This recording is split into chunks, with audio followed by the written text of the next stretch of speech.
আসসালামু আলাইকুম। আজকে আমি খুব সহজভাবেই একটা স্কার্ট প্লাজো কী করে তৈরি করা হয় সেগুলোই শেয়ার করব।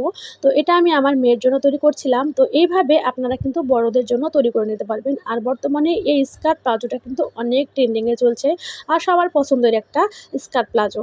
তো আমি খুব সহজভাবে আপনাদেরকে বোঝানোর জন্য একটা কাগজ নিয়ে নিয়েছি। তো একটু মনোযোগ সহকারে দেখবেন আর ভিডিওটা পুরোটা দেখার জন্য অনুরোধ রইল। তাহলে স্কিপ না করে যদি দেখতে থাকেন তাহলে আপনারাও শিখে যাবেন সুন্দর করে স্কার্ট প্লাজোটা কীভাবে তৈরি করে নেবেন বাসাতেই। তো প্রথমে দেখেন আমি একটা কাগজ নিয়ে নিয়েছি আর এটা প্রথমে একটা ভাঁজ ছিল, তারপরে আমি মাঝ বরাবর একটা ভাঁজ দিয়ে দিয়েছি। এবার দেখেন যে কোনো কাপড় কিন্তু ৪ ভাঁজে ভাঁজ করা লাগে, তো আমরাও কিন্তু এই স্কার্ট প্লাজোটাকে ৪ ভাঁজে ভাঁজ করব, কিন্তু আড়াআড়িভাবে মানে কোনাকুনি ধরে। আপনাদের ইচ্ছা মতন হয়তো এই কোনা না হলে ওই কোনা দিয়ে একটা কোনাকুনি ভাঁজ দিয়ে দেবেন। এবার ভাঁজ দেওয়ার পরে সবার প্রথমে আপনারা কোমরের মাপটা নিয়ে নেবেন। তো আমার বাচ্চার কোমরের মাপটা ছিল ২৮ ইঞ্চি। তো এর সাথে আমি আরও ১ ইঞ্চি যোগ করেছি, মানে ৪ ভাঁজ যখন আমি দিয়েছিলাম তখন ছিল ৭ ইঞ্চি, আর আরও ১ ইঞ্চি যোগ দেওয়ার পরে হয়েছে ৮ ইঞ্চি। তো ৮ ইঞ্চি দেওয়ার পরে এবার এখানে একটা কাজ আছে যে দুই দিকে দুই কোণাতে হাফ ইঞ্চি করে একটা দাগ দিয়ে একটু গোল করে শেপ দিয়ে দিতে হবে। এবার কি করবেন যে ২ ইঞ্চি মানে ২ ইঞ্চিতে কিন্তু আমাদের উপর আবার একটা রাবার ঘর হবে।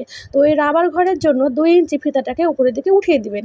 এবার আপনারা ঝুলের মাপটুকু নিয়ে নেবেন। তো ঝুলের মাপটা আমার মেয়ের ছিল ২৮ ইঞ্চি। তো এখানে আমি ২৮ এর সাথে আরও ১ ইঞ্চি যোগ করে ২৯ ইঞ্চিতে একটা দাগ দিয়ে গোল করে রাউন্ড করে চক দিয়ে প্রথমে এঁকে নিয়ে এখানে এখন আমি কেচি দিয়ে কেটে নেব। এবার আরেকটা কাজ আছে, এখন হায়ের মাপ নিতে হবে।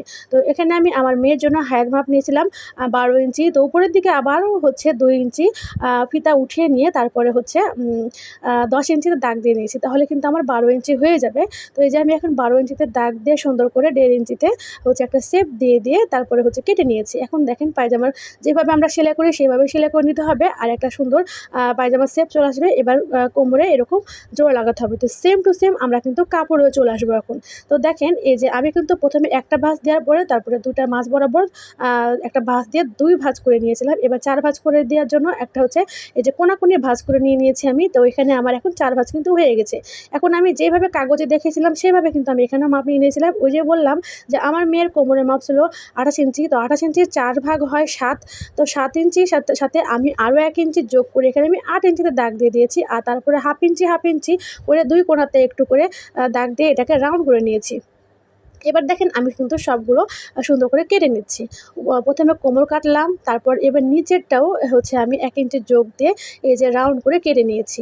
আর দেখেন কতটা ঘের হয়েছে। এবার এখানে আমার একটু জোড়া লাগবে, তার জন্য আমি দেখিয়ে দিচ্ছিলাম যে কীভাবে জোড়া লাগানো লাগবে।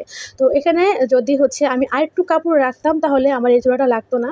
আর অবশ্যই অনেক ওই যে ২.৫ হাত বহর ৩ হাত বহরের যে কাপড়গুলো থাকে ওইগুলো দিয়েই আপনারা স্কার্ট প্লাজো বানাবেন, তাহলে আপনাদের জোড়া লাগবে না আর ঘেরটাও অনেক সুন্দর হবে। তো যাই হোক, এখন কিন্তু ওই যে আমি বলেছিলাম যে হায়ের মাপটা নিতে হবে। তো আমি এখানে উপরের দিকে ফিতা দিয়ে তারপরে এখানে আমি ১০.৫ ইঞ্চিতে একটা দাগ কেটে তারপরে এই যে শেপ দিয়ে নিয়েছি ১.৫ ইঞ্চিতে। আর এই শেপটা কিন্তু খুব সুন্দর করে এই যে কোনাকুনি ভাঁজ করে দেওয়া লাগবে। তো এই যে এখানে আমি শেপটা দিয়ে নিয়েছি, এখানে হাইয়ের মাপ। তো এই যে হাইয়ের মাপ দেওয়ার পরে আমি লেসটা দেখিয়ে দিলাম যে আমি কিন্তু ঘেরের লেস ইউজ করব। এবার দেখেন যে এই টুকরো কাপড়গুলো দিয়ে কিন্তু আমার অনেক কাজ আছে। তো এখান থেকে আমি প্রথমে কেটে নিয়েছিলাম পায়জামার জন্য যে বেল্টের কাপড় হবে। তো বেল্টের কাপড়টা আমি ৪ ইঞ্চি কেটে নিয়েছিলাম, আর এখানে আমার টিকবে কিন্তু ১.৫ ইঞ্চি মতন। তো যতটুকু বাড়তি কাপড় থাকবে পরে আমি সেটা নেব। একটু কাপড় বেশি নেওয়াই ভালো, একদম সমান হলে একসময় হয়তোবা সেলাই করতে লেগে অনেক সময় ব্যালেন্সে হারিয়ে যায় যে কাপড় কতটুকু ধরবো। একটু বেশি হলে পরে আপনি ছেড়ে ফেলে দেবেন। তো এই হলো কথা যে এখানে আমি বেল্টের কাপড় কেটে নিয়েছি, আর বাকি যে কাপড়টুকু ছিল এই কাপড় দিয়ে আরও অনেক কাজ আছে, পাইপিংয়ের কাজ আছে। তারপরে এখানে যতটুকু কাপড় থাকবে এটা দিয়ে আমি হাতাতে কুচিও লাগিয়ে নিব। তো আমি সবই একে একে কেটে নিয়েছি।